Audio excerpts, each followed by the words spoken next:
My name is Jada, and today I will be covering the ethical dilemma of discrimination of the healthcare team by the patient and family. My recommendations to handling this kind of dilemma is to prioritize patient care while also ensuring staff members are supported and included.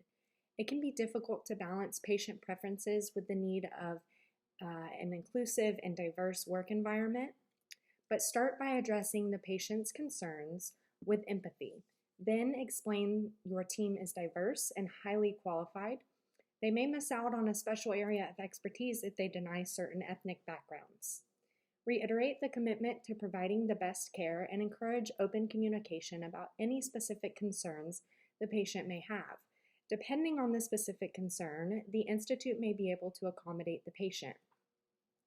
Many family members or staff members are going to be affected by this decision. Patient and family members might actually feel more comfortable initially, but they are contributing to a less inclusive and diverse healthcare experience, which could potentially limit exposure to different perspectives and cultural competence.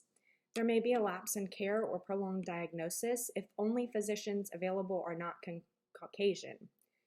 It does not make any sense to call in a Caucasian pediatrician just for one patient if they are off during the time of the patient's visit. Staff, nurses, and caregivers may also be affected by this. So this is housekeeping, cafeteria workers, nurses, aides. It may lead to a feeling of exclusion and can create challenges in maintaining a diverse and supportive work environment. Staff members may feel unfairly singled out based on their ethnicity. Excluding members based on ethnic background can be bad for morale, which can hurt the workplace environment. The Human Resource Department is also affected. The Human Resource Department should prioritize a balance between patient preferences and maintaining a diverse and inclusive staff environment. Complying with ethnicity requests may raise concern that the HR department is not promoting an inclusive workplace. Human resources should be helping prevent discrimination within the workplace, not promoting it. A policy statement to help with future concerns or ethical dilemmas that come up alike can be: our healthcare institution is committed to providing quality care to all patients. We recognize and respect patient preferences, but our commitment to diversity and inclusion extends to our staff. Requests for specific healthcare providers, nurses, and aides based on ethnicity or any other characteristics will be handled empathetically and with sensitivity, emphasizing the importance of our diverse and highly qualified team. A plan to help with this kind of ethical dilemma, if it comes up in the future, is to first start out by educating. So this is for all staff members and patients. Ensure that everyone understands the diverse culture of the Institute and how they are going to contribute to it, or how each member is going to help with the care provided. Another step is communication. Clearly communicate the organization's diverse culture through informative material, the website, and face-to-face interactions. So this should be a standard that's set up front with all patients. For example, you can display a welcome message during the admission process that informs patients of the diverse culture of the Health Institute. So, a lot of times there is a welcome screen on the television at the institute or the hospital, and there can be a little message about how diverse the workplace or the institute is. And then that way, patients can kind of understand up front that they are going to be treated by multiple ethnic backgrounds and the importance of it. A third step is patient engagement.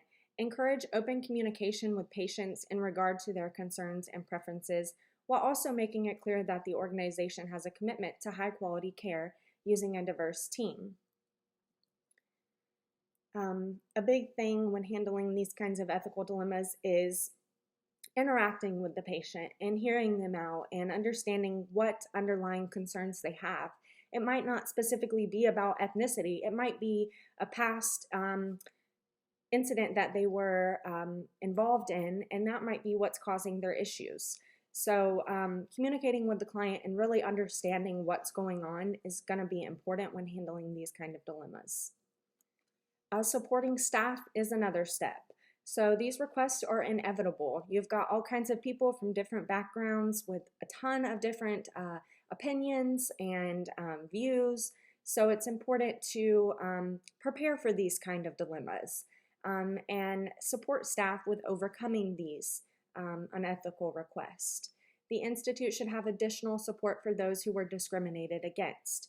If this happens to a particular nurse, they should be able to have somebody that they can go to and kind of talk things out and debrief the incident. Constantly reviewing the policy is very important. So reviewing the policy ensures that you are up to date with current requests and accommodating to quality care using the best practices, as well as including behavior between patients and staff.